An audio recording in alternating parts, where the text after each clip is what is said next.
저보다 나이가 많으신 분은 아마 다 좀 주무신데 고생을 하셨을 거라 생각이 들고, 오늘 제가 자녀 교육에 대해서 이 주제를 가지고 강의를 하려고 하는데, 저 또한 자녀를 기르고 있는 입장에서 참 조심스럽습니다. 왜냐하면 이 자녀 교육이라는 것이 사실 참 답이 정해져 있으면 참 좋지만, 이게 뭐 간단하게 말하면 그죠, 말씀과 기도 뭐 정답이지 않습니까? 그런데 우리가 자녀를 키워보면 알겠지만, 같은 배에서 나와도 다 자녀에 따라 성향이 다르고, 그 안에서 또 많은 상황이 생겨나고 사고가 일어나기도 하고, 그래서 나는 말씀과 기도로 분명히 했는데도 뭔가 내가 원하는 결과라는 게 꼭 내 욕심이 아니라 하더라도 하나님께서 원하시는 그런 자녀로 잘 안 크더라. 또 어떤 때는 이 불신앙적인 집안에서 자랐어도 하나님께서 은혜로 잘 길러주셨다, 이런 고백이 나오기도 하고, 이런 이 현상을 바라볼 때 과연 무엇이 정답인가, 참 우리가 정의가 내리기가 쉽지 않죠. 그래서 당신은 보니까 자녀를 잘 기른 거 보니까 참 좋은 신앙인인 모양입니다. 또 뭐 당신은 자녀들이 별로인 거 보니까 신앙이 엉망인 모양입니다. 이렇게 함부로 판단해서도 안 되고, 물론 부모 역할이 중요하다고 하더라도 우리가 부모로서 할 일은 다 해야 되겠지만, 최선을 다해서 하나님께서 우리에게 맡겨주신 이 사명들을 잘 감당해야 되겠지만, 그냥 그 결과는 참 누구도 장담할 수 없다. 중요한 것은 지금 당장 또 그 결과를 판단할 수도 없다. 우리 자녀가 지금 이 고2 이제 고3 올라가는 쌍둥이 아들이 있고, 그리고 이제 중학교 들어가는 딸이 한 명 있거든요. 뭐 사람들이 볼 때 우리 자녀들 어떻게 평가할지 모르겠습니다. 잘 기르고 있는지 잘못 기르고 있는지.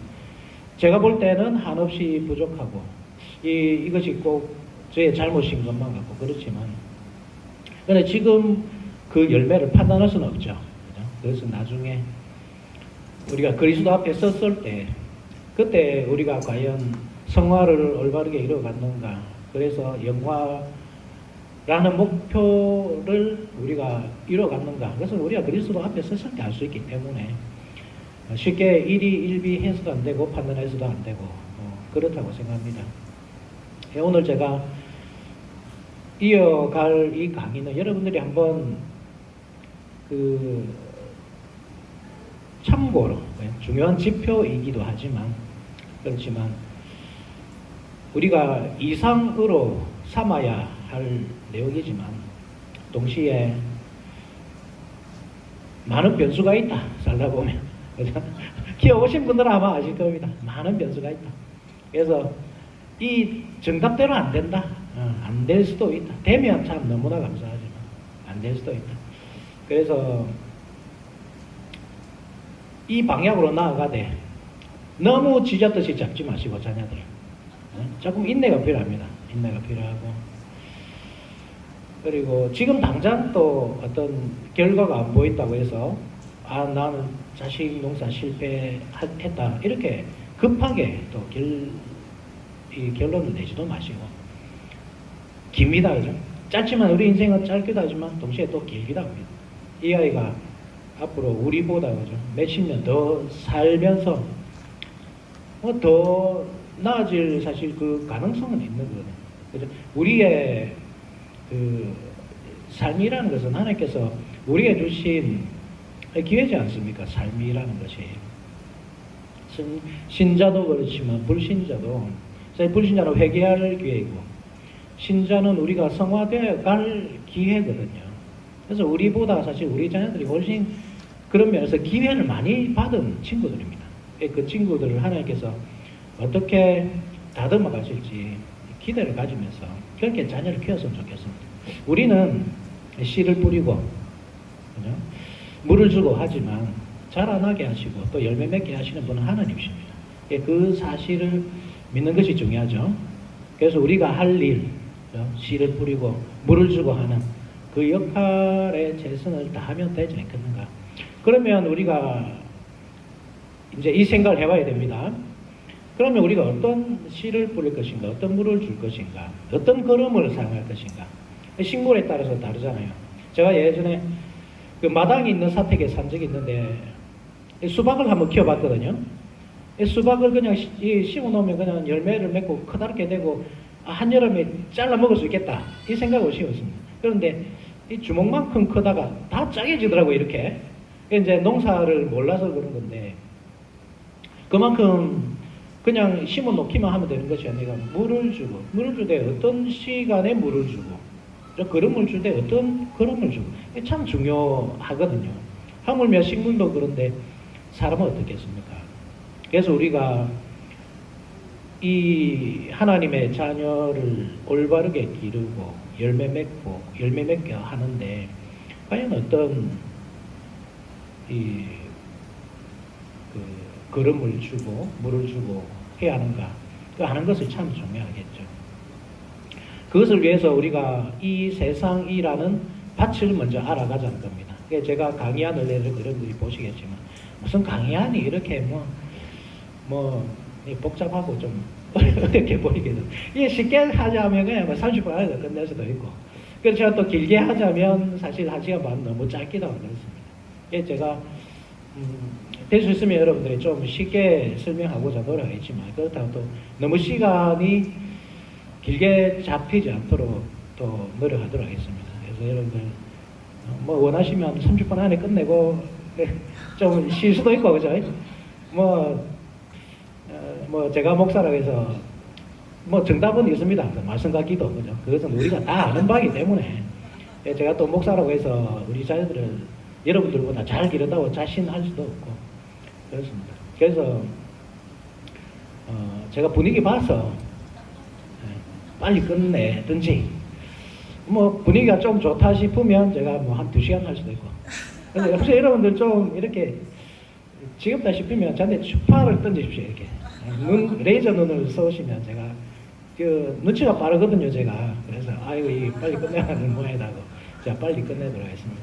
어쨌든 이런 우리가 어떤 시대에 사는지 그것을 알아야 되기 때문에 제가 이 앞에 이런 설명을 한다, 이것을 여러분들이 이해하시고 따라가 주시면 감사하겠습니다.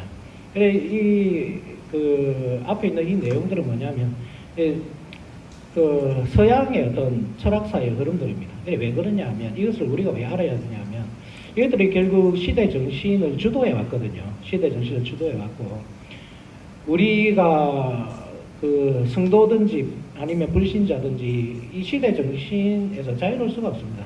마치 물고기가 바다에 살면 이제 바다 물고기 되고 민물에 살면 민물고기가 되듯이 우리가 어떤 시대 정신 아래에서 사는가에 따라서 사실 우리의 색깔이 이 영향을 받을 수밖에 없습니다. 아무리 우리가 물론 말씀을 우리의 삶의 기준으로 붙잡는다고 하더라도 이 영향이 없다 하면 안 되거든요. 우리가 그 영향 아래서 어떻게 우리의 이 신앙의 본질을 지켜내고 동시에 우리 자녀들의 이 신앙이 변하지 않도록, 그 본질을 잃어버리지 않도록 할 수 있을까 하는 고민 늘 가져야 되고, 그것을 가지기 위해서는 우리가 어떤 시대를 살아가고 과연 우리가 상대하고 있는 이 세상이 어떤 세상인지 알아야 하는 것이죠. 그래서 제가 먼저 이 시대 흐름의 역사를 여러분들이 한번 말씀드리고 나서, 그리고 지금 이 시대는 그러면 어떤 시대인지 또 같이 한번 생각해보고, 그러면 우리가 이 시대에서 우리 자녀들을 어떻게 키워야 할 건지 고민해보고 또 질문 잠시 받아보고 이렇게 마친 시간을 가지도록 하겠습니다. 이 고대의 어떤 그 철학의 역사를 보면 먼저 나타나는 것이 자연 철학이잖아요. 그죠? 자연 철학 혹시 들어보셨습니까? 탈레스, 아낙시만드로스, 아넥시메네스, 피타고라스는 많이 들어요. 피타고라스의 정리도 아시겠지만 이 만물은 수다 뭐 이런 식으로 했죠. 그래 이 자연 철학자도 뭐냐 하면 결국 이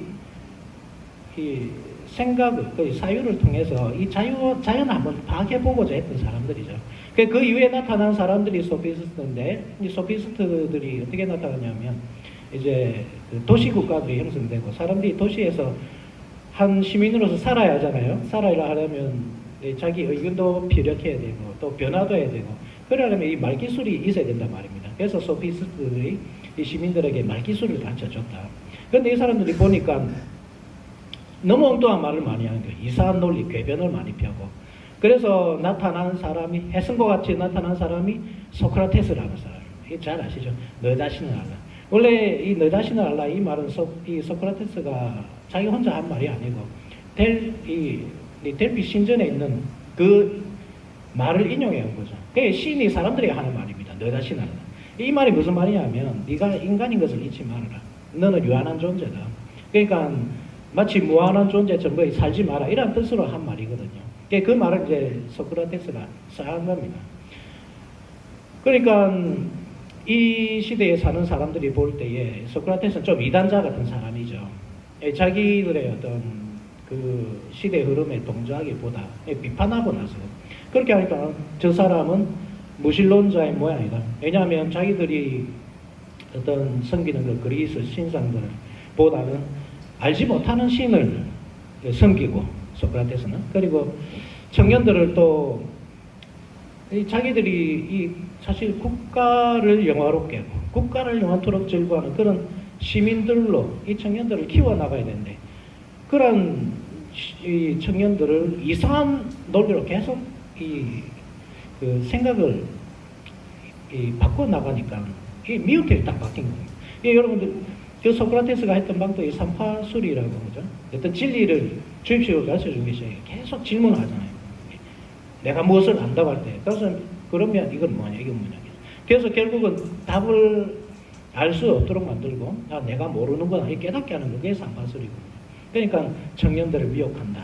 이렇게 해서 나중에 사형시키게 되거든요. 그 사도행전 17장에 보면 바울과 바나바가 그 아테네죠. 아테네에 이르러서 알지 못하는 신에게 라는 그 신상을 본 적이 있잖아요.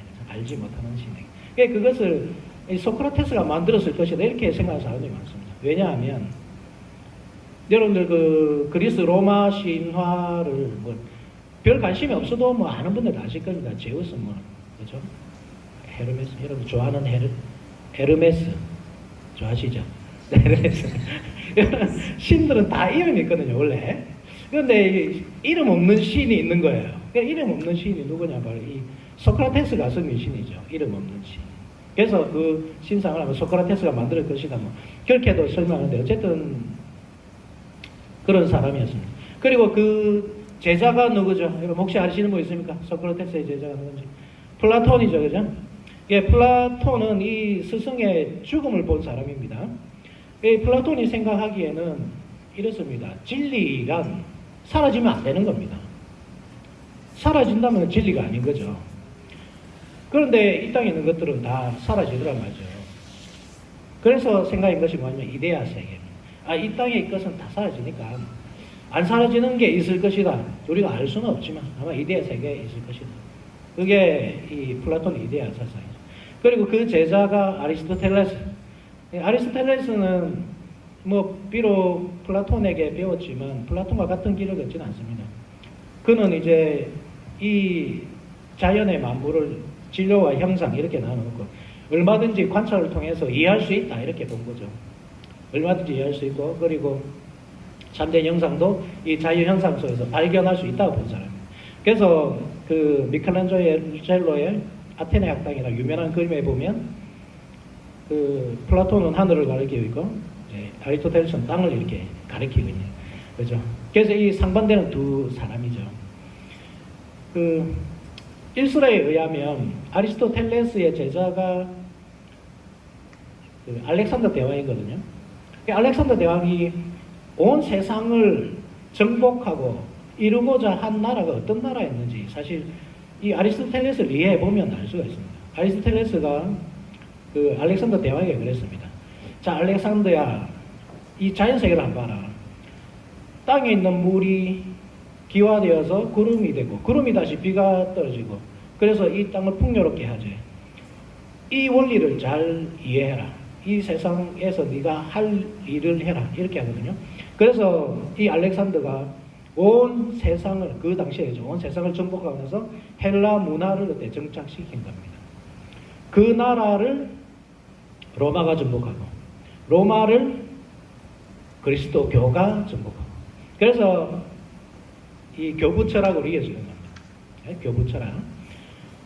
교부 중에서 여러분들 아시는 사람 딱 한 사람 이야기하라면 100% 이야기할 수 있는 사람 딱 한 사람 있습니다. 아우구스티누스, 그죠? 아우구스티누스가 이제 사람들이 플라톤의 철학의 영향을 많이 받았다고 그러죠. 그래서 뭐 우리의 사실 신학이라는 것이 그렇습니다. 그냥 딱 겉으로 드러나기에는 이 플라톤적인 것 같죠. 여러분 시편 19편을 한번 보시면 같이 한번 찾아볼까요? 시편 19편. 이거는 같이 한번 보고 갔으면 좋겠습니다. 누가 성경책 좀 하나 좀 갖다 주시죠.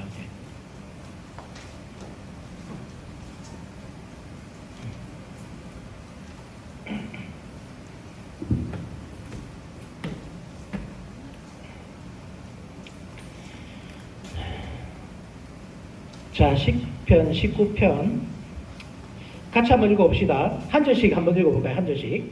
시작. 하늘이 하나님의 영광을 선포하고 공창이 그의 손으로 하신 일을 나타내는도다. 언어도 없고 말씀도 없으며 들리는 소리도 없으나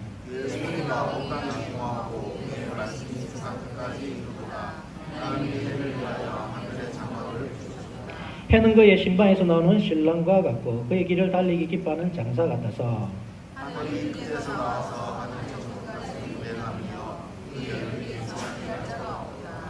여호와의 율법을 완전하여 영혼을 소생시키며 여호와의 증거는 확실하여 우둔한 자를 지혜롭게 하며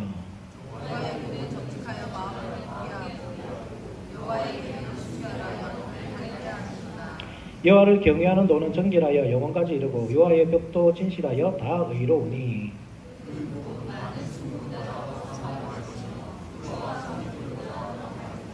또 주의 종이 이것으로 경고를 받고 이것을 지킴으로 상이 크니이다.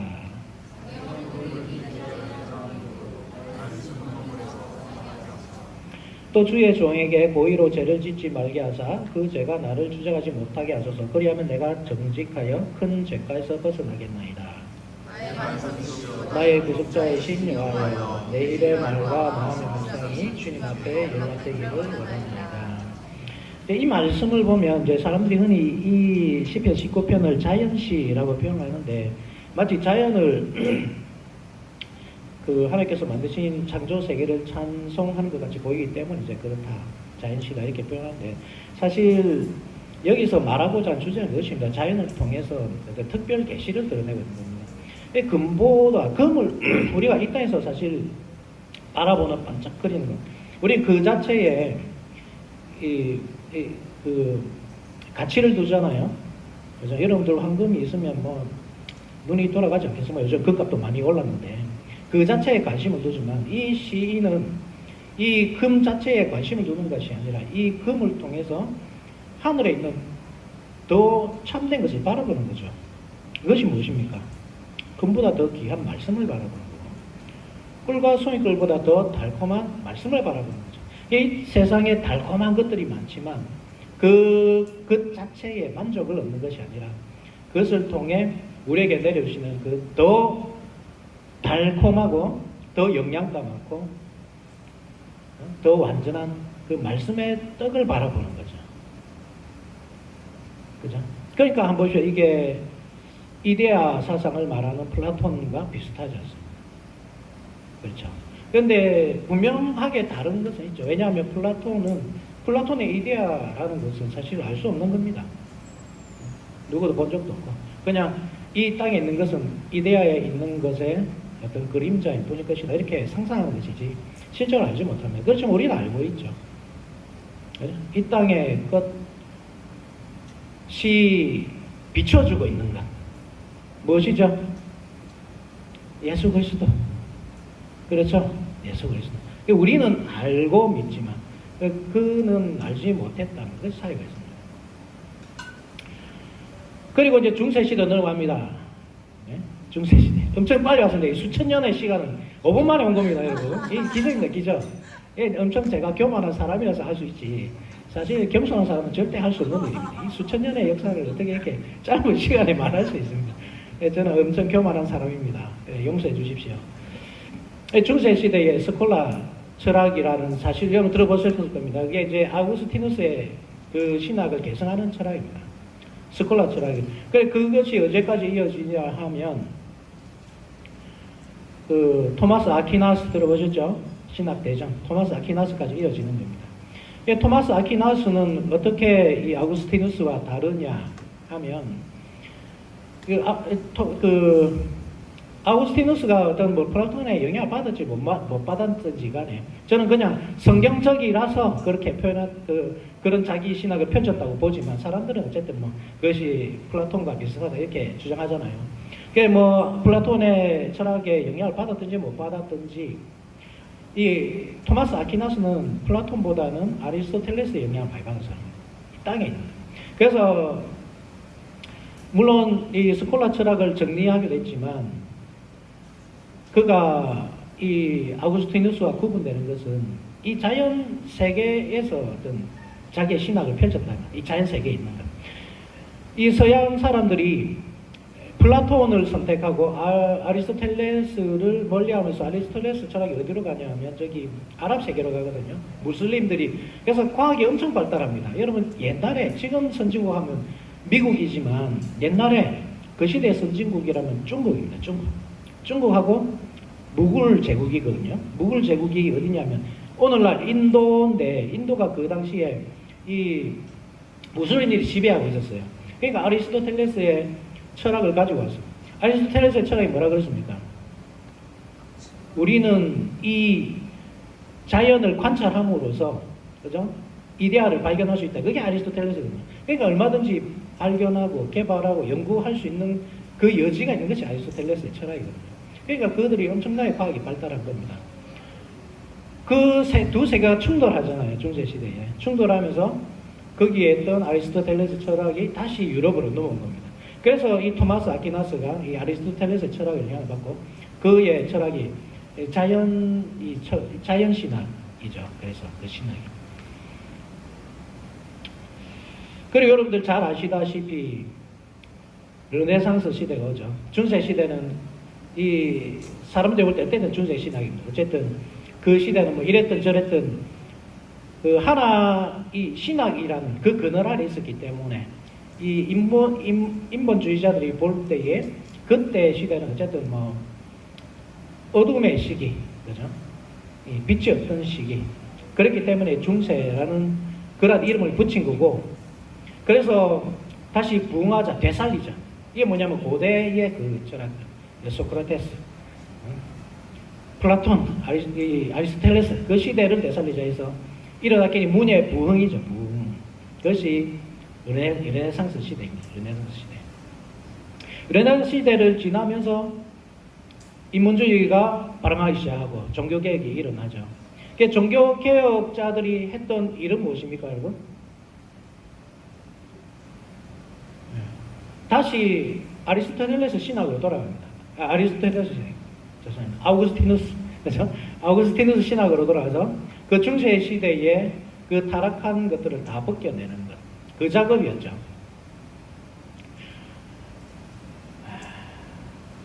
그리고 18세기에 사대혁명과 함께 이제 계몽주의라는 게 나타납니다. 계몽주의라는 것이 그 영어로 하면 인라이트먼트입니다. 이게 빛입니다. 빛, 그죠? 빛을 비추는. 그러니까 사람들이 그 전에는 참 무식하고 잘 몰랐다는 거죠. 그냥 뭐 번개만 치어도 하나님께서 진노하신 모양이다. 그렇게 생각했는데 사실 이 세상을 연구하다 보니까 그냥 이게 뭐든지 다 설명이 가능한 겁니다. 인간의 이성으로. 그죠? 그래서 그런 이 잠들어 있던 사람들을 깨어나게 했다 해서 이제 교육을 통해서 깨어나게 했다 해서 인라이트먼트 이렇게 설명하는 겁니다. 그 우리가 지금 현재 그 계몽주의의 영향에서 지금 우리가 계몽주의는 아니지만 그죠? 계몽주의에서 조금 더 이 나아간 시대, 우리는 포스트 모더니즘 시대에 살고 있지만 우리가 계몽주의를 완전히 벗어났다고 할 수는 없습니다. 그게 완전히 사라지진 않아요. 그것을 부정하긴 하지만.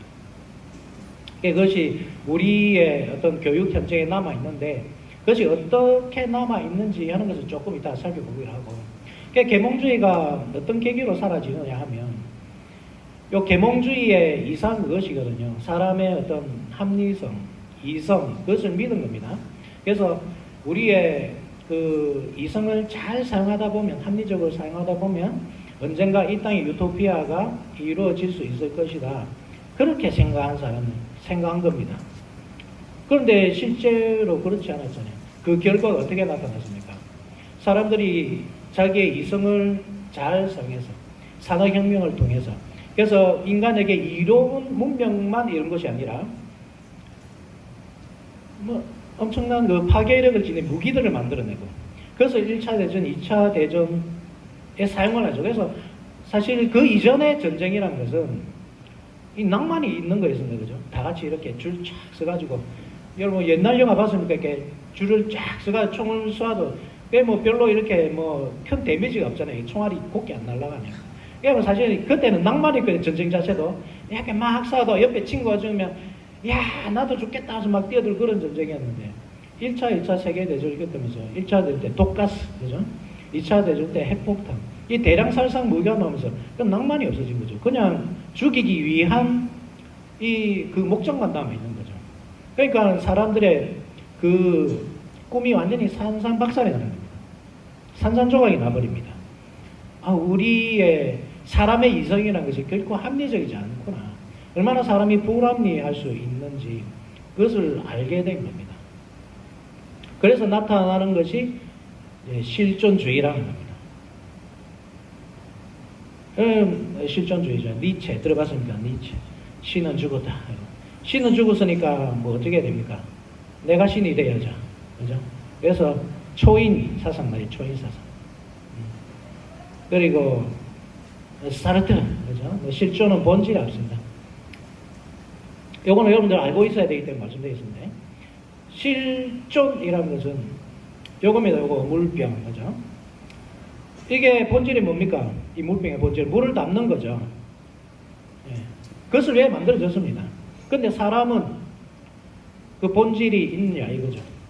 실존은 있죠. 나라는 김태형이라는 이 사람은 있습니다. 그런데 저의 본질은 뭐죠?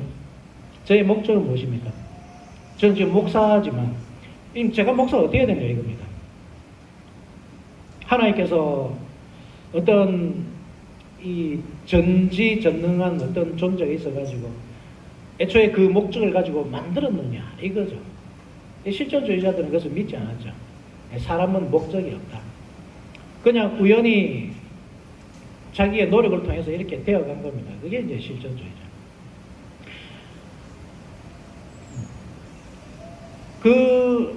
그래서 이제 실존주의자들이 사르트르가 그 주장했던 것이 뭐냐 하면, 이 세상은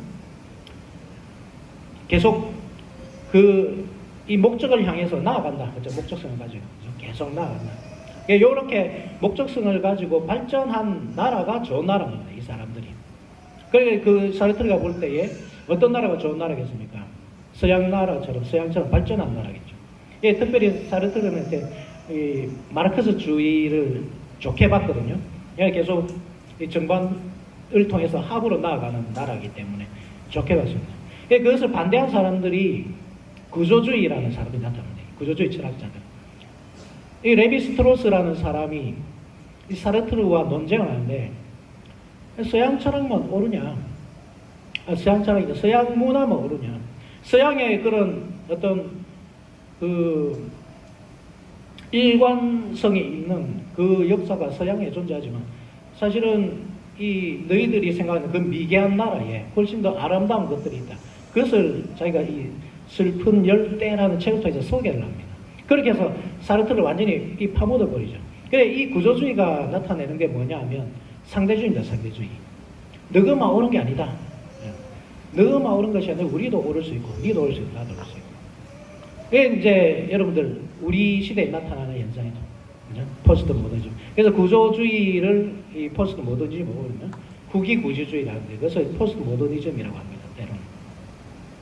우리가 이런 시대에 사는 겁니다. 제가 중간에 많이 뺐습니다. 여러분들 하품하는 사람들이 많아가지고 제 사람이 지금 뭐 말을 하는 것 같은데 이거 알아들을 수 없는 말을 하네 이러면서 그죠? 장로님 잘 따라오고 있습니까? 그래서 뭐 잠자리도 불편하셨을 거고 뭐 아침에 식사도 뭐 변변찮았을 거고 여러분들 이해를 합니다. 예, 거의 다 왔습니다 우리가 지금.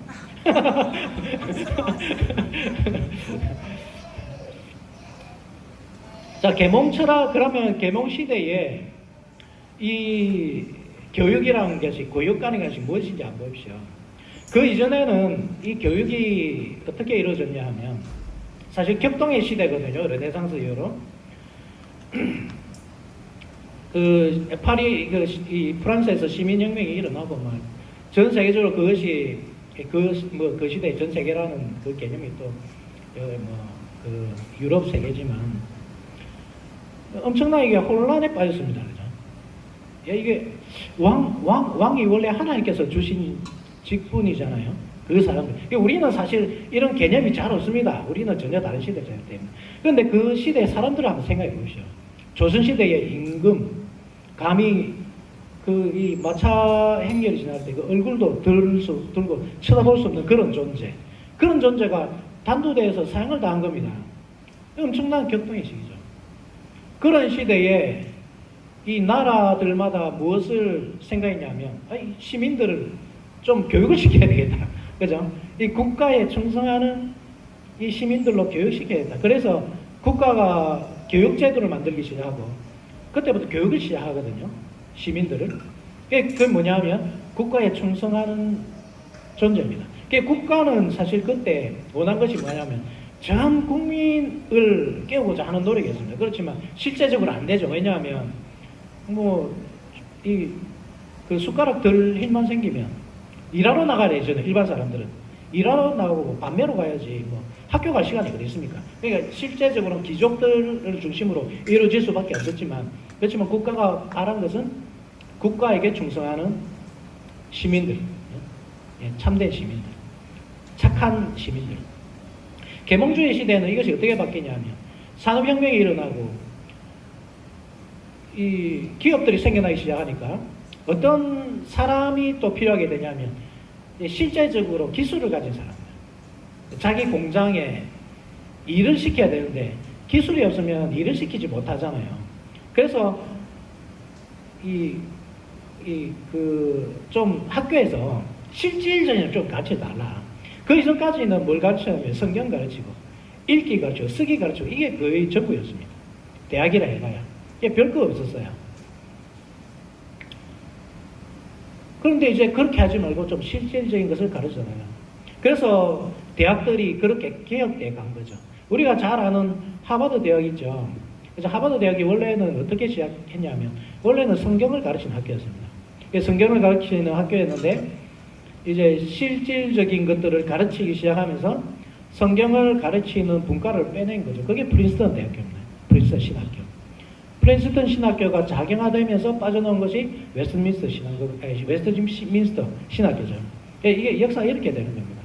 어쨌든 처음에 미국의 대학들이 생겨난 거예요. 아이비리그 대학들이 있는 것을 한번 보시면 다 동부에 있잖아요. 영국의 유럽에서 건너간 청교도들이 동부에 정착하잖아요. 우리가 볼 때 태평양 건너가면 서부를 가지만 유럽 사람들이 대서양을 건너서 동부로 가거든요. 그래서 동부에 이 대학들을 많이 세운 겁니다. 청교도들. 그죠? 그래서 아이비리그가 다 그런 식으로 처음에 생겨난 겁니다. 그것이 나중에 이 기업들이 사용할 수 있는 그런 인재들을 길러다는 그 요구에 따라서 바뀐 겁니다. 전부 다 그런 식으로. 그러니까 지금 우리가 계몽주의를 벗어날 수 없다는 말이 이 말입니다.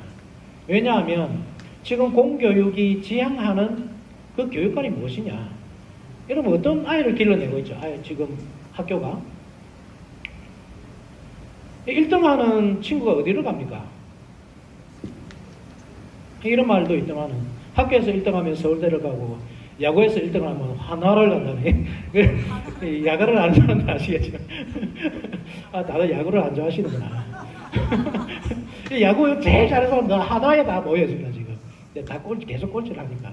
그런 말도 있지만 사실 대학교에서 1등을 하면 다 삼성을 가죠. 그죠? 이게 무슨 말이냐 하면 여러분 지금 이 공교육이 목표로 하는 그 인재상이 뭐냐면 결국 대기업에 들어가서 이 기업을 그죠? 기업의 이윤을 낼 수 있는 인재를 길러낸다는 말입니다. 우리 교회는 사실 그 홈스쿨링 하는 가정들이 몇 가지 있고 저희 가정도 처음에 홈스쿨링 시작했다가 지금은 학교에 보내지만 우리가 좀 이걸 생각을 안 하거든요 사실. 그냥 학교에 보내고 맡겨놓고 그죠? 그래서 이 사람들은 그냥 그 학교 선생님들이 전문가니까 실제 전문가 맞습니다. 그들보다 잘 가르쳐 줄 수 있는 사람이 없습니다. 지금 뭐 교대가 뭐 많이 떨어졌다고 하지만 우리 때만 해도 연고대 수준 아니었습니까? 그죠? 그러니까 뭐 최고의 사실 인재들이 가는 학교거든요 교대가. 그러니까 얼마나 가르치는 기술이라는 것이 사실 우리 엄마 아빠가 가르쳐주는 수준하고 다르죠. 홈스쿨링하고 학교에 보내는 아이고 사실 상대가 안 됩니다. 교육 자체로만 보면. 그러니까 우리가 학교에 보낸단 말입니다. 그냥 맡겨놓고 뭘 하느냐. 그냥 잘 자라길 바라는 거죠. 그냥 잘 자라길 바라고. 신앙은 어떡하냐. 신앙은 교회가 있으니까. 이제 교회에 데리고 와서 주일학교 한번 딱 출석하면 예배 한 출석하면 신앙은 또 알아서 자라겠지. 우리가 이렇게 너무 안일하게 생각한단 말입니다. 그런데 우리 아이들이 사실 영향은 어디에서 더 받느냐 하면 학교에서 더 받습니다.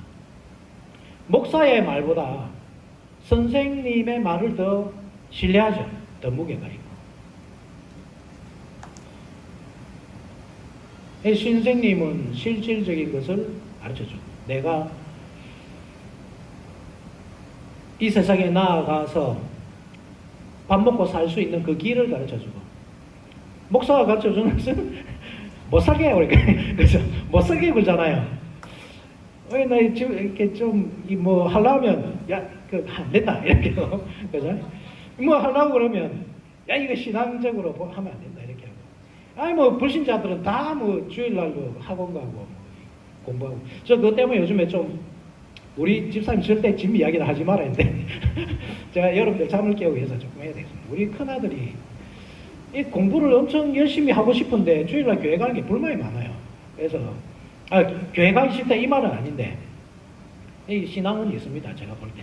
그런데 너무 불합리한 거죠. 그래서 주일날에도 자기가 공부를 하고 싶고 이런 마음이 커요. 이게 사실은 학생들의 마음입니다. 근데 우리가 볼 때는 뭐 주일날 한번 빠진 게 어떻다고 그러냐 생각하지만 사실 그 친구들이 생각하기에는 이게 뭐 점수가 걸린 문제고 그래서 이게 점수 잘 받느냐에 못 받느냐에 따라서 이 대학 등급이 당장 달라진 문제이기 때문에 아주 절실한 문제거든요. 그런 사정입니다. 우리 그죠? 예. 그런 사정에서 그런 환경에서 과연 우리 아이들이 올바르게 클 수 있을까? 물론 삼성이 좋아하는 아이, 현대가 좋아하는 아이 그런 식으로 그럴 수 있겠죠. 또 뭐 국가에 충성하는 그죠? 국가의 세금을 잘 바칠 수 있는 그런 시민으로는 길러낼 수 있겠지만 우리가 사람의 제일된 목적이 기업을 영화롭게 하는 것이 아니잖아요. 그죠? 이 재물을 영화롭게 하고 그를 영원토록 온전히 즐거워하는 것 그게 우리의 목표가 아니지 않습니까?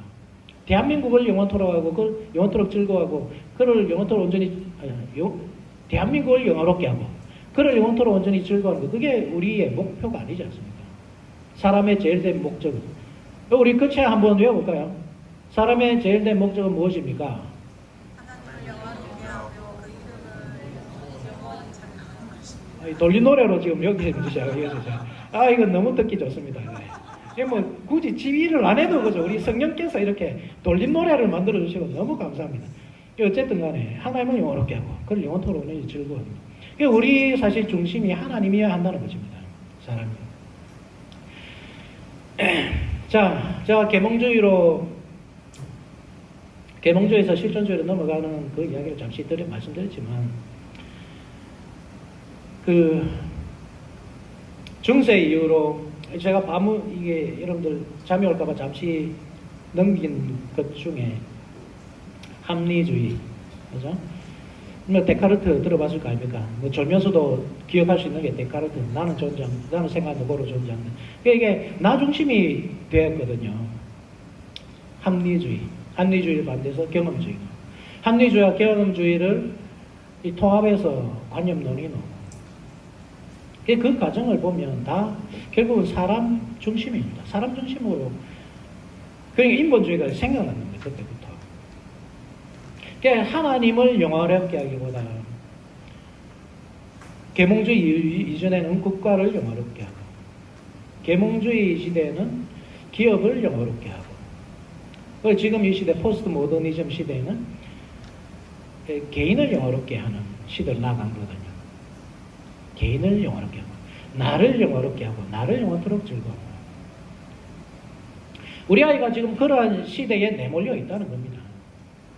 그러면 우리가 주일날 한번 여러분들이 교회에 오는 것으로 그 아이가 신앙이 생기고 그 생각이 바뀔 수 있는가 한번 여러분 고민해 보십시오. 과연 그게 가능한 일인지. 일주일 내내 학교에 있다가 주일날 한번 학교에 와가지고 야, 사람의 제일 대 목적은 하나님을 영화롭게 하는 거야. 누가 그 말을 듣겠냐 이겁니다. 당장 자기 꿈이 중요하잖아요. 안 그렇습니까? 여러분, 이것은 어떻게 내가 안 한다고 해서 되는 문제가 아닙니다, 여러분. 왜냐하면 우리는 지금 아담의 그 반역의 피가 우리 혈통속에 흐르고 있거든요. 우리가 다 아담의 후손들이기 때문에. 아담이 어떻게 반역했습니까? 왜 성과에 알게 하는 열매를 따먹었을까요? 뭐 먹을 게 없어서 배고파서 따먹은 게 아닙니다. 그죠? 하나님처럼 되고자 따먹은 겁니다. 그러니까 자기 자신이 사실 하나님이 된 사건이 성곽을 알게 하는 남의 실간을 먹은 겁니다. 그러니까 그 피가 우리 속에 흐른다는 말입니다. 그래서 우리는 다 이 나르시시스트적인 그 본성을 가지고 있습니다. 자기가 신이라는 생각. 여러분들 주위에 있잖아요. 교회를 모욕하고 하나님을 모욕하고 이런 사람들 많잖아요. 복음에 대해서 함부로 말하고. 그런 때는 우리가 별 말을 안 해요. 내한테 별 충격이 안 옵니다. 그런데 누가 나를 모욕하면 참지를 못합니다. 목숨도 바칠 수 있습니다. 내 명예를 위해서. 그죠? 뭐 그냥 내 앞에 한번 끼어든 것 가지고 죽을 똥 살똥 싸우잖아요. 그 별것도 아닌 거 가지고. 그냥 끼워주면 되지. 뭐 그 싸울 게 있다. 그 어린아이가 초등 6학년 같은 짓을 하고 있다고. 왜냐하면 그게 우리 본성성에 내재된 것이 뭐냐면 내가 신인데, 그죠? 감히 내 앞에 이거거든요. 근데 감히 내 앞에 줄을 서느냐 이거거든요. 우리 아이들이 안 그럴 거라 생각하시면 안 된단 말입니다. 우리만 그런 것이 아니라 우리 아이들도 그렇습니다. 그래서 그의 딱 입맛에 맞게 지금 이 시대가 흘러가고 있고, 우리 아이들은 그 똥물에서 이것이 똥물인지 맑은 물인지 천지분간도 못하면서 헤엄치고 있는 겁니다. 그 물을 마셔가면서. 우리는 그런 아이들 향해서 야, 잘하고 있다. 언니 헤엄 잘 치네. 그래, 이제는 마지막으로 버터플라이 한번 해보자. 이렇게 응원하고 있는 거죠. 우리 아이가 과연 하나님을 영화롭게 하는 아이, 나 자신의 즐거움이 아니라 하나님을 즐거워하는 아이로 클 수 있을까? 이 상황에서 고민해봐야 된단 말입니다. 여러분, 고민이 있으십니까? 여러분, 여기 우리 가운데는 고민이 있을 거라 생각합니다. 다 그런 고민이 있을 겁니다. 이미 장성한 아이도 있을 것이고, 지금 이제 이 장성해 가려고 하는, 그죠? 우리 아이도 이제 2년 뒤면 독립을 합니다. 대학교에 가야 되고요. 대학교 가면 그때부터 제가 말을 듣겠습니까? 그죠? 대학교 가야 되고, 그리고 1년 뒤에는 군대 갑니다. 군대 갔다 오면 그때부터는 끝이죠, 그죠? 예. 우리 관계는 끝입니다. 뭐 하겠습니까? 이제 우리 관계 뭐 하겠어요? 서로 얼굴 바라보면서 할 말도 없습니다, 별로. 군대 이야기는 하고 있겠죠. 나 때는 말이야, 이라고 있겠죠, 뭐, 저도. 예, 지금 기회가 많지, 시간이 많은 것 같지만 사실 많지 않습니다. 저도 상당히 지금 위기감을 느끼고 있고, 지금 뭐 하고 있었을까, 내가 지금까지 조금 더 가지고. 지금 우리 아이들 없기 때문에 제가 이 말을 합니다만. 이놈들이 강의 안 듣고 어디 간지 모르겠습니다.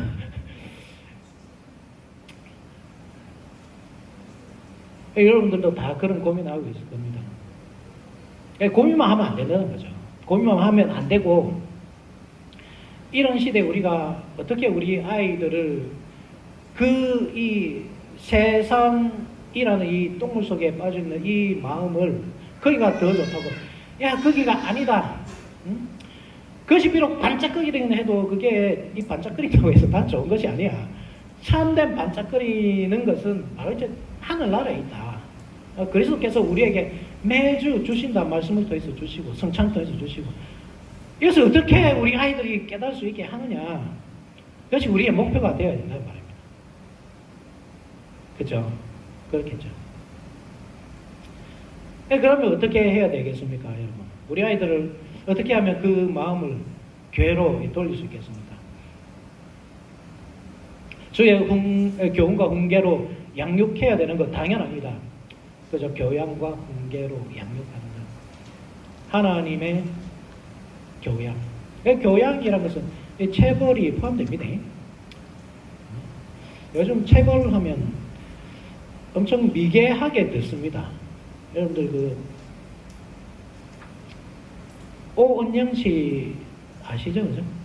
여러분 다 좋아하시잖아요. 오은영 씨 좋아하시죠? 혹시 목사님 설교보다 더 즐겨 듣는 분들도 아마 계실 것이라고 제가 한번 판정은 못하겠지만 아마 있는 분들 지금. 그런 분들은 정말 미개하게 생각할 겁니다. 체벌을 이야기하면. 그죠? 이게 결국 체벌을 하면 안 된다. 그런 논리가 어디에서 나오냐 하면 사람이 선하다. 여기서부터 나오잖아요. 우리 아이가 선하다. 루소가 이야기했듯이 우리 아이는 태어날 때부터 선하다. 그래서 너희들이 최대한으로 손을 안 대고 그냥 놔두면 이 아이는 그냥 잘 자라니까 최대한 손 대지 말고 지 하고 싶은데 놔두라. 이게 루소의 이론이거든요. 여러분들 있지 않습니까? 예, 요 포스트 모더니즘의 교육서에 녹아 있습니다. 아이들이 자기가 하고 싶은 것, 그 자율성, 독립성을 기를 수 있도록 놔둬라. 이게 포스트 모더니즘의 교육입니다. 옛날에 그 계몽주의 시대까지의 교육은 뭡니까? 진리가 있는 거거든요. 진리. 거의 뭐 하나님을 믿는 진리든 안 믿는 진리든 어쨌든 진리는 있습니다. 그 진리를 가르쳐 주는 겁니다. 그죠? 가르쳐 주고 학생은 배우는 거고 받아들이는 거고. 그게 권위 문제도 있잖아요. 권위 문제. 그래서 이 권위가 얼마나 중요해요. 교사의 권위. 우리 때는 스승의 그림자도 못 밟았습니다. 그죠? 뒤에서 뭐 욕은 할지언정 스승의 그림자는 안 밟았잖아요. 다들. 뭐 저만 그랬습니까? 다 그래 놓고, 그죠? 다 그랬잖아요. 지금은 선생하고 싸우는, 그죠? 마음에 안 들면 가서 뭐 때리는 시대잖아요. 이 권위가 다 무너져 버린 겁니다. 왜 권위가 무너졌을까요?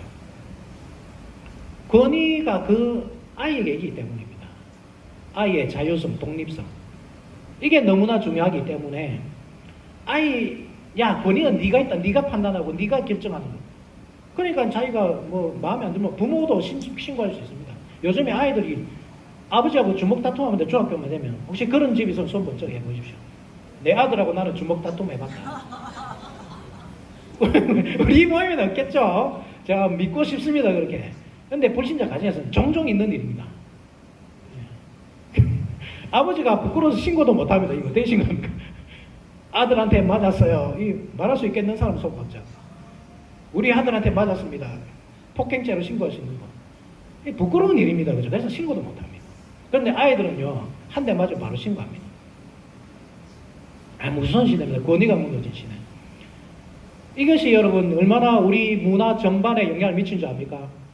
옛날에는 이 어떤 분야든 권위자라는 게 있었잖아요. 권위자. 그래서 예를 들어서 피카소의 그림을 딱 그려놓고 권위자가 예술이다 이러면 예술인 같다. 모두가 그죠? 우리가 뭐 예술을 알든 모르든 모두가 알도 못하면서 그냥 막 아름답구나 이거 그냥 뭐 그냥 아름다움 같다. 아름답겠지 뭐 전문가가 말하니까 그걸 다 같이 따라왔습니다. 근데 요즘에는 권위 자체가 무너져 버렸기 때문에 누가 와서 이게 피카소고 뭐 어떻고 뭐 이게 예술이니까 인상파 뭐 이야기하면 무슨 이 쓸데없는 소리하고 자기가 그냥 좋은 거 따라갑니다. 그냥 이 예술적인 이야기만 해서 그렇지 이게 우리 교회 속에 들어있지 않습니까 여러분? 이게 하나님의 말씀이다 하면 하나님의 말씀인가 받아들이겠다 이렇게 생각 안 합니다. 그죠? 판단을 합니다. 일단 자기 기준으로 하나님의 말씀인지 아닌지 한번 보자 생각해 보자. 뭐 그래서 뭐 여러분 합리성으로 그렇게 한다면 저는 뭐 찬성입니다. 그렇게 해보십시오. 우리가 항상 이 말씀이 옳은지 상고해 보는 것 이게 중요한 일입니다. 뭐 전혀 복음적이지 않은 설교에 대해서 우리가 아멘할 필요는 없잖아요. 하면 안 되고. 그런데 문제는 우리가 그렇게 합리적인 존재가 안 된다는 거죠. 우리는 감정이 항상 앞서는 사람이 그래서는 항상 감정이 앞서게 되어 있습니다.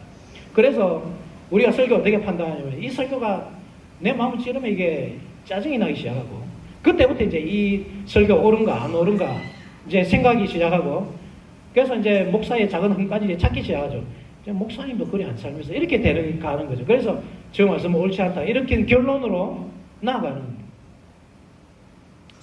우리도 그래 삽니다. 사실 우리도 이 포스트 모더니즘이라는 이 똥물 속에서 헤엄치고 있기 때문에 그렇습니다. 우리가 영향이 없다 하면 안 된단 말입니다. 우리 자녀들은 말할 것도 없고요.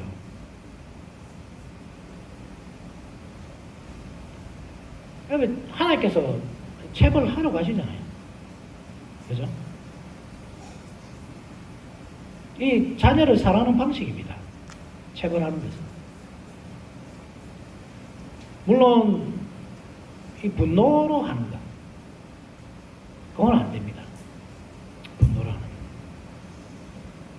저는 한 번도 분노를 내본 적이 없습니다 하면 여러분들 못 믿겠죠? 믿지 마십시오. 저는 뗄 때마다 분노를 냈습니다. 제가 고백합니다 여러분. 왜 그런지 아십니까? 아까도 말했지만 사람은 합리적인 존재가 아닙니다. 감정이 앞섭니다. 그래서 체벌할 때 분노를 최대한 억제하고는 해야 되지만 실제로 화가 안 날 수는 없어요. 문제는 사후 조치죠. 그 뒤에 이 자녀는 어떤 것에서 자기가 맞을 수밖에 없는 이유가 무엇인지 찾느냐면 자기의 잘못을 인식을 시켜주는 거죠. 내가 잘못했구나.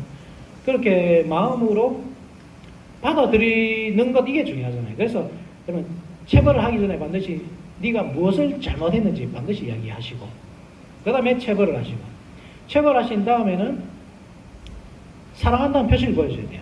그러니까 내가 비록 이 연약한 인간이어서 아버지도 연약한 인간이다. 부족한 인간이다. 그래서 내가 분을 낼 수밖에 없었지만 그렇지만 내가 너를 얼마나 사랑하는지 보여주는 거예요. 이게 너무나 중요한 겁니다. 그래서 여러분 만약에 이 아이가 반드시 맞아야 될 짓을 해서 때렸다 하면 안아주십시오. 이렇게 안아주시고 내가 순간 화를 못 찾지만 그래도 내가 너를 사랑하는 마음으로 한 거야.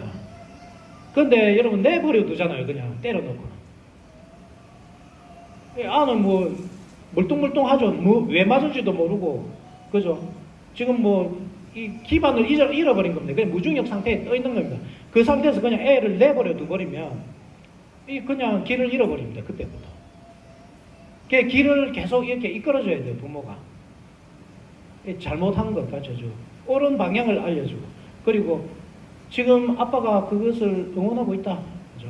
안아주고 사랑해주고 그렇게 할 때 이 체벌이 훨씬 효과적입니다. 하셔야 됩니다. 여러분. 반드시 그 말씀이 있어야죠. 교훈과 훈계라고 할 때는. 그 말씀을 빼놓고 이야기하는 것이 아닙니다. 그죠? 문제는 우리가 뭐냐면 나의 교양과 훈계로 가르치기 때문에 문제죠. 내가 살아보니까 이렇더라. 내가 세상을 살아보니까 내 경험으로 미뤄봐서는 이렇게 사는 게 맞다. 그게 문제인 겁니다. 우리가 왜 그런 결론으로 갈 수밖에 없느냐 하면 분명히 뭔가 잘못했는데 보니까 그것을 말씀으로 풀어내지 못하는 거죠. 아빠가 아끼는 화분이 딱 있는 겁니다. 아이가 그 화분을 딱 깨뜨렸어요. 야, 다음부터 그러지 마. 또 다른 화분을 딱 깨뜨렸어요.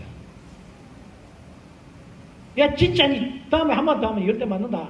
또 깨뜨렸어요. 그때 이제 분노가 막 치밀어 오죠. 내 말을 똥으로 알아듣나. 그때부터 나를 무시하네. 그때부터 자존심이 들어가죠. 그래서 막 때렸는데 이 말씀으로 풀어내지는 못하는 거죠.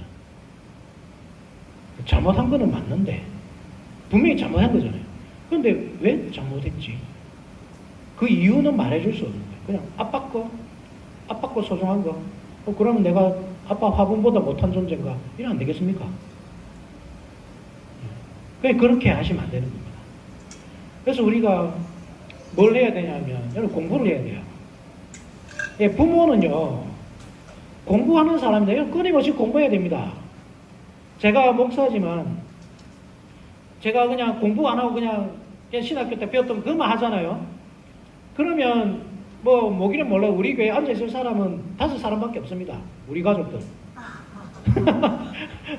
그렇겠습니까? 뭐 좋다고 앉아있겠습니까? 여기. 그게 발전이 없으면 이게 사람이 발전이 없으면 그냥 정체가 아니고 그냥 후퇴합니다. 이게 그렇게 될 수밖에 없습니다. 여러분 끊임없이 공부하셔야 돼요. 부모가 그냥 쉽게 되는 자리라 생각하시면 안 됩니다. 그냥 뭐 내가 사랑하니까 나는 결혼한 것 뿐이야. 그거 아닙니다. 사랑의 열매로 결실로 그냥 아이가 태어났네. 그거 아니잖아요. 하나님께서 여러분들에게 주신 열매가 아니잖아요. 아이가. 우리 선물입니까? 선물이라는 개념이 참 여러분 조심하셔야 될 개념입니다. 자녀는 선물이 아닙니다. 그게 물건의 개념이잖아요. 그죠?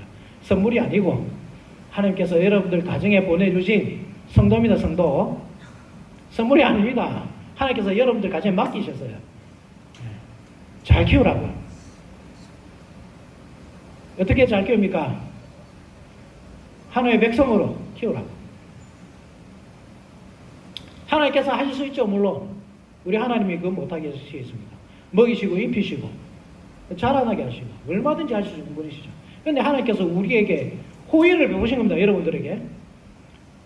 이 죄로 가득해가지고 온갖 오물로 가득해가지고 절대 선한 것을 갖춰줄 수 없고 선한 길로 인도하기에는 너무나 부족한 우리를 하나님께서 부르셔서 그냥 부모로 세워주신 거예요. 부모로. 왜? 너가 가르쳐. 그렇게 하나님께서 우리와 함께 그래서 감히 우리와 함께 일하신다는 말입니다. 그런데 우리가 그런 하나님의 뜻을 모르고 하나님의 자녀로 기르지 않고 내 자녀로 기르면 어째 됩니까? 반역이죠. 그것은. 자격이 없는 겁니다. 부모로서. 나를 닮은 자녀 여러분 좋습니까? 부모가 어떨 때 제일 화나는 줄 아십니까? 우리 김영민 장로님 어떨 때 제일 화가 납니까?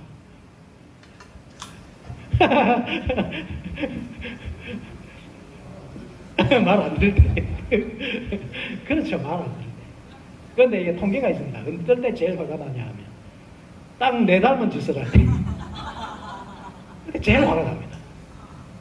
내가 정말 고치고 싶은 그 버릇을 자녀가 똑같이 하고 있을 때 견딜 수 없이 화가 납니다.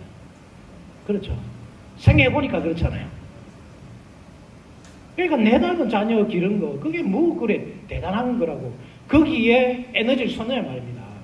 내가 뭐 그래 대단한 존재라서 야 아빠 말만 믿고 따라와 엄마만 믿고 따라와 그런 어리석은 가르침을 베푸느냐 이 말입니다. 나를 닮아가지고 좋을 거 하나도 없습니다. 안 닮았으면 좋겠습니다. 그게 여러분 우리의 마음이 되어야죠. 그럼 누구를 닮아야 됩니까? 예수 그리스도 너무나 닮은 거 아닙니까? 예수 그리스도. 우리의 삶의 목표는 무엇입니다? 우리의 삶의 목표 우리가 이 땅에 살아가는 것. 왜 하나님께서 우리를 당장 천국에 데려가시지 않고 이 땅에 살게 하셨는가? 뭐 돈 많이 벌어서 헌금 많이 해라고? 아닙니다. 성화되어 갈 기회를 주십니다. 성화를 통해서 하나님의 영광을 받으시기 때문입니다. 우리 목표는 그밖에 없습니다, 사실. 성화되어 가는 것. 그래서 말씀을 들어야 되죠. 말씀을 안 듣고 어떻게 성화되어 갑니까? 기도해야죠. 성령을 의지하지 않고 우리가 어떻게 성화되어 갑니까? 그래서 어제보다 나은 오늘보다 더 나은데요. 그렇게 우리는 날마다 그리스도의 장성한 모양까지 자라가고 나중에 천국에 딱 들어갈 때는 영화가 완성되는 겁니다. 영화롭게 되어서 하나님과 영원히 살아가는 거죠. 그게 우리 삶의 목표잖아요. 우리 자녀의 목표도 그러한 목표가 되도록 이끌어주란 말입니다. 인간구실하는 것, 이 사회에서. 중요하죠. 자기 밥벌이는 자기가 할 수 있는 것, 나중에 가정을 이루고 자기 가정을 건사할 수 있는 그 정도의 능력 정도는 배양하는 것. 이거 중요한 일이죠. 그렇지만 그것이 하나님을 영화롭게 하는 것보다 앞서지 않습니다.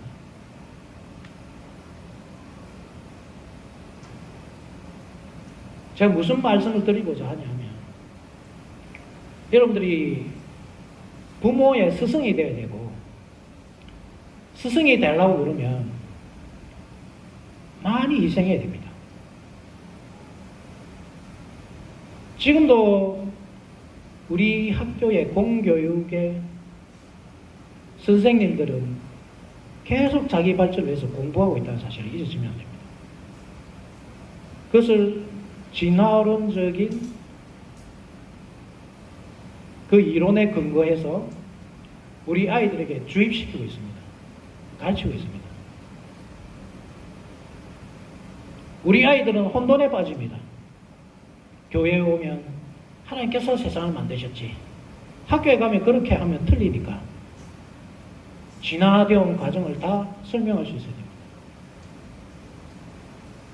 혼돈에 안 빠지겠습니까? 이 무관도체 많은 겁니다.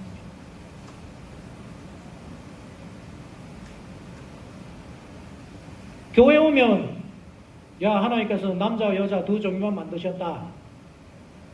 학교에 가면 LGBTQIA 수많은 종류의 성이 있고, 나는 오늘은 남자지만 내일은 여자가 될 수도 있는 여러분, 저는 여자입니다. 저 속에 여자가 살고 있어요. 이렇게 하면 그 믿어줘야 되는, 올림픽에서 XY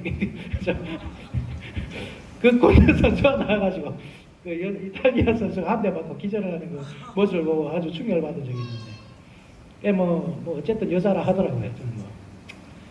그런 세상에서 절대 진리가 없기 때문에 그럴 수밖에 없죠. 진리의 기준이 성경에 나와 있는 것도 아니고, 그렇다고 자연법을 따르는 것도 아니고, 자연법을 따라도 그냥 남자 여자밖에 없잖아요. 그냥 개인의 가치관의 그 진리의 기준을 두는 이 세상에서 어떻게 자기의 생각, 신앙을 지키면서 살 수 있을지, 그것을 스승으로서 가르쳐줘야 되는데, 우리가 스승이 되고자 하는 노력을 안 한단 말입니다. 제가 여기서 홈스쿨링에 대해서 하나만 제가 장점을 말씀드리겠습니다. 이게 여러분 홈스쿨링 해란 말이 아닙니다. 저도 지금 안 하고 있습니다. 장점이 뭐냐 하면, 아이들이 부모를 스승으로 인식을 합니다. 이게 장점입니다. 부모가 가르치기 때문에. 그런데 학교에 딱 보내잖아요. 그러면 스승으로 인식을 안 합니다. 그냥 용돈을 주는 존재, 밥 챙겨주는 존재.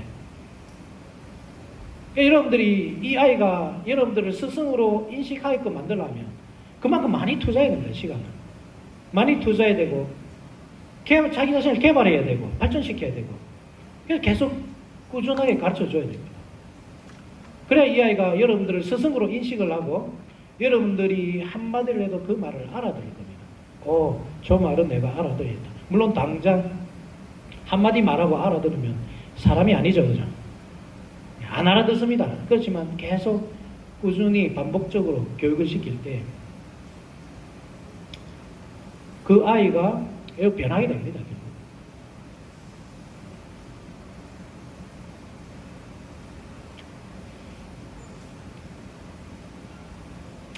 우리 아이를 언약의 자녀를 키우는. 그래서 오늘 이 강의의 제목이 언약의 자녀로 양육하기인데, 언약의 자녀를 키우는 것.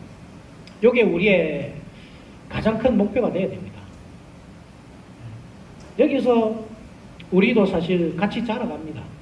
자녀를 키우다 보면 우리 같이 자라는 것을 느끼지 않습니까, 여러분? 제가 아침에 거의 새벽에 거의 5시에 일어나거든요. 그것은 얘가 옛날에 부교육자부터 이 새벽 기도를 참여하던 그 습관 때문에 그렇게 하기도 하지만, 제가 되셨으면 일찍 일어나서 성경을 보고 있는 그 모습을 보여주려고 노력을 많이 합니다. 왜 그러냐면, 사실 우리 아이들이지만 무서워요, 저는. 우리 아이들이. 저를 앞으로 어떻게 평가할까? 나중에 자라가지고, 나는 아버지 종려하지 않아요. 목사지만, 전혀 삶이 안 그렇잖아요. 그리고 저는 아버지가 믿는 하나님 믿고 싶지 않아요. 이렇게 할 게 제일 두렵습니다, 저는. 이거 무섭습니다, 진짜. 아이들은 우리의 삶을 보기 때문에. 우리의 가르침을 듣는 것이 아니고, 우리의 삶을 보기 때문에 너무나 무섭습니다. 그래서 저는 그것을 될 수 있으면 보여주려고 엄청 노력하는 겁니다. 때로는 막 누워있고 싶어도 일부러라도 일어납니다. 다 그렇게 하라는 말이 아닙니다. 제 삶이 여러분 답이란 말이 아닙니다. 스승이 되라 이 말입니다, 여러분들이. 스승이 되고 이 아이를 언약의 자녀로 키우는 것을 목표로 삼아라 이 말입니다. 그렇게 나 스스로도 채찍질하면서 자라가고 우리 아이들도 함께 자라하는 겁니다. 기도 빠질 수 없죠, 여러분. 기도 많이 하셔야 됩니다. 우리가 기도하면 그냥 내가 원하는 것을 달라 하는 것, 그 정도로 우리가 많이 인식을 하지만, 기도라는 것은 하나님께서 주시마 약속하신 것을 달라고 하는 거죠. 그죠? 기도 안 해도 되겠네 이렇게 생각하시면 안 됩니다. 그래서 하나님께서 주시마 하신 그 약속하신 것, 그것을 우리가 달라고 할 때, 요구할 때 하나님께서 주시는 겁니다. 그게 기도입니다. 기도가 무용한 것이 아니고, 기도가 없이도 하나님께서 그냥 주시는 것이 아니고, 하나님께서 약속하신 것을 내가 요구할 때 하나님께서 주시는 거기 때문에 왜 기도해야 되는 겁니다. 우리가 기도 시간이 얼마나 게으릅니까? 우리 아이들이 핸드폰 하는 것 너무 보기 싫지만 나는 또 핸드폰에 얼마나 빠져서 합니까? 핸드폰으로 오락도 하고 유튜브 쇼츠 보고 있으면 시간 가는 줄 모르잖아요. 2-3시간 그냥 흘러가잖아요. 그러면서 우리 아이들이 훌륭한 신앙인으로 자라기를 바라는 것도 도둑놈 신부 아닙니다. 도둑놈 신부죠. 그렇게 안 자랍니다.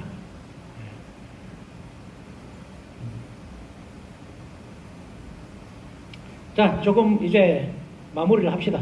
그죠? 시간이 많이 흘렀습니다. 9시간. 언제 시간이 흘렀지?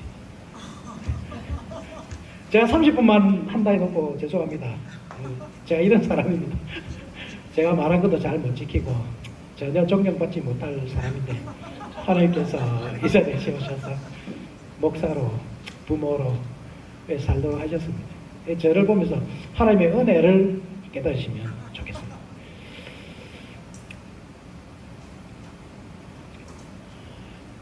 일반 우리가 어쨌든 하나님께서 우리에게 주신 이 세상, 이 자연이라는 이곳은 우리가 떠나서 살 수 없습니다. 우리가 오해하지 말아야 될 것이 자녀 교육, 우리 아이를 신앙으로 키워야 된다 이 말이 우리 가정을 수도원식으로, 그죠? 그렇게 아이를 딱 가둬 놓고 세상과 완전히 동떨어지게 전혀 때가 안 묻게 키운다는 그런 의미로 생각하시면 안 됩니다. 물론 그것도 필요합니다. 아이들이 스스로를 이 세상의 풍파로부터 방어할 수 있는 그 능력도 키워야 되죠. 그렇지만 공격하는 기능이 있습니다. 이것이 너희는 가서 모든 족속으로 제자를 삼아, 그죠? 가서 제자 삼아 아버지와 아들과 성령 이름으로 세례를 베풀고 내가 너에게 분부한 모든 것을 가르쳐 지키게 하라 이럴 때 그게 공격적으로 안 들립니까, 여러분? 공격입니다. 이게 디펜스만 있는 게 아니고 오펜스 있는 겁니다. 이게. 그래서 그냥 우리가 언약의 자녀를 길러야겠다. 가다 놓고 길러야 되겠다. 세상 때는 절대 안 먹고 길러야 돼. 절대 그렇게 하시면 안 됩니다. 어쨌든 이 아이들은 앞으로 이 세상에서 살아갈 아이들입니다. 그러면 앞으로 살아갈 아이들인데 핸드폰 그냥 뺏는다고 되느냐? 안 됩니다. 어차피 핸드폰을 가질 것입니다, 결국. 뭐 영화를, 드라마를 못 보게 하면 되느냐? 안 되면 어차피 볼 겁니다. 그러니까 이렇게 막는다고 되는 것이 아니고 잘 꼬셔야 됩니다. 제가 이렇게 표현할 수밖에 없습니다. 죄송합니다. 잘 꼬셔야 됩니다. 이 눈에 반짝이는, 눈에 보이는 이 황금보다 하늘에 있는 것, 그것이 주일마다 주어지는 것이 훨씬 좋다는 것을 인식시켜줘야 됩니다. 안 그렇습니까? 이거 없이 그냥 야 말씀 읽어야지. 말씀 안 읽었습니다. 안 읽습니다. 읽어도요 효과가 없습니다. 그냥 기계적으로 읽는 거지 거기에서 어떤 하나님을 만나고 진리를 발견하고 이런 일은 없습니다. 그래서 여러분들 본이 중요한 겁니다. 여러분들이 성경을 직접 읽으시면서 혹은 깨우쳐 주시면서 이 하나님의 한량없는 은혜, 그 정말 황금보다 더 귀한 말씀이라는 사실, 꿀과 소리보다 훨씬 달콤하다는 사실을 아이들에게 이 설득시킬 수 있어야죠. 그죠? 설득시킬 수 있는. 그러니까 나는 핸드폰 보고 말씀 주일날 한번 딱 꺼내면서 야 말씀이 얼마나 달콤한 줄 아나? 그 누가 설득력이 있습니까? 실제로 자기가 그렇게 해야지. 야 말씀이 얼마나 달콤한 줄 아냐? 하나님이 얼마나 대단하신 줄 아느냐? 야, 이스라엘 백성들을 이끌어낸 한 역사가 하나님께서 홍해를 가르시고 광야길 40년 동안 먹을 것 입을 것 이거 안 떨어지게 하시고 야 하나님이 이런 분이야. 야 네가 앞으로 살아갈 때 이 하나님이 너와 함께 하신다. 그걸 꼬셔야죠 그렇게. 그죠? 그게 중요한 거예요. 그래서 우리가 단순하게 그냥 단절, 차단 이게 아닙니다. 그죠? 차단이 아니고 어떻게 이 세상 속에서 그리스도인으로 살아갈 수 있을지 계속 그 지혜를 여러분들이 알려주셔야 돼요. 그래서 공부를 하셔야 되고 이 자연 세계 일반 계시라는 것은 사람들이 만들어 놓은 영화, 그것이 일반 계시가 아닙니다. 하나님께서 주신 일반 계시라는 것은 나무, 풀, 돌 하나님께서 만드신 이 자연 세계 일반 계시고 우리 그 결과로 나타나는 것이 영화이기도 하고 드라마이기도 하고 소설이기도 하고 뭐 수학, 그죠? 뭐 과학 이런 학문이기도 하고 그런 겁니다. 이 세상은 지금 하나님이 없다는 전제하에서 그 문화를 펼쳐나가기 때문에 혼돈 그 자체입니다. 그죠? 왜냐하면 진리라는 개념 자체가 없으니까 혼돈 그 자체죠. 우리 아이도 이런 세상에 살아갈 텐데 그러면 이 혼돈 그 자체에서 어떻게 그 진리를 붙잡을 수 있을까? 이 자연 계시를 하나님께서 우리에게 주신 이 자연 세계를 어떻게 이해할 수 있을까? 무엇보다도 우리 아이들이 이 자연 계시를 통해서 어떤 열매를 맺어 가야 할까? 그것을 여러분 알려주셔야죠. 그들은 무목적성이죠. 목적 자체가 없고, 그죠? 그리고 혼란 그 자체고, 우연히 생겨난 세상이기 때문에 그들의 미래는 우연에 맡길 수밖에 없습니다. 그렇지만 우리는 하나님께서 만드신 세상이기 때문에 그 결론이 하나님께 있다는 그 확고한 믿음이 있지 않아요. 그래서 우리 아이들이 이 자연 세계를 통해 하나님께서 주신 이 자연 계시를 통해서 어떻게 그것을 펼쳐나가야 할지 계속 가르쳐 주셔야 됩니다. 다 할 수는 없습니다. 뭐 수학에서 어떻게 우리가 하나님이라는 결론을 이끌어낼 수 있을지, 그죠? 고민하셔야죠. 과학, 그래서 어떻게 하나님이라는 결론을 이끌어낼 수 있을지, 뭐 국어, 영어, 그래서 어떻게 하나님이라는 만물을 창조하시고 통치하시고 주관해 가시는 그 하나님이라는 그 답을 이끌어낼 수 있을지 우리가 고민을 해야 되고, 그리고 우리 아이들도 그것을 고민하고 살아갈 수 있도록 여러분들이 계속 가르쳐 주셔야 됩니다. 그것을 위해 필요한 것이 말씀입니다. 10편, 19편은 잘 기억하십시오, 여러분. 10편, 19편. 하나님께서 말씀으로 창조하셨기 때문에 결국 이 자연 세계를 연구하고 그리고 개발하고 발전시켜 나가다 보면 하나님이 나와야 정상입니다. 그게 정답입니다. 수학에 보면 그렇잖아요. 아무리 중간에 뭐 계산을 올바르게 해도 답이 틀리면 그것은 올바른 답이 아니거든요. 근데 답은 딱 정해서 하나님께서 만드신 세상이에요. 그럼 우리 아이들이 그 하나님이라는 올바른 답을 향해서 어떻게 나아갈 수 있을지 지도해야 된 것은 우리의 역할이다. 그 사실을 잘 기억하시고 먼저 학생이 되시고 그래서 이 강단에서 흘러나가는 말씀을 잘 들으시고 그리고 참된 신앙인이 되셔서 성령님을 의지하면서 기도하시고 그렇게 우리의 자녀들을 믿음의 자녀로 은혜의 자녀로 키워가는 저 여러분들이 됩시다. 아멘. 끝났습니다. 부족하십니까? 혹시 조금 더 할까요? 자, 예.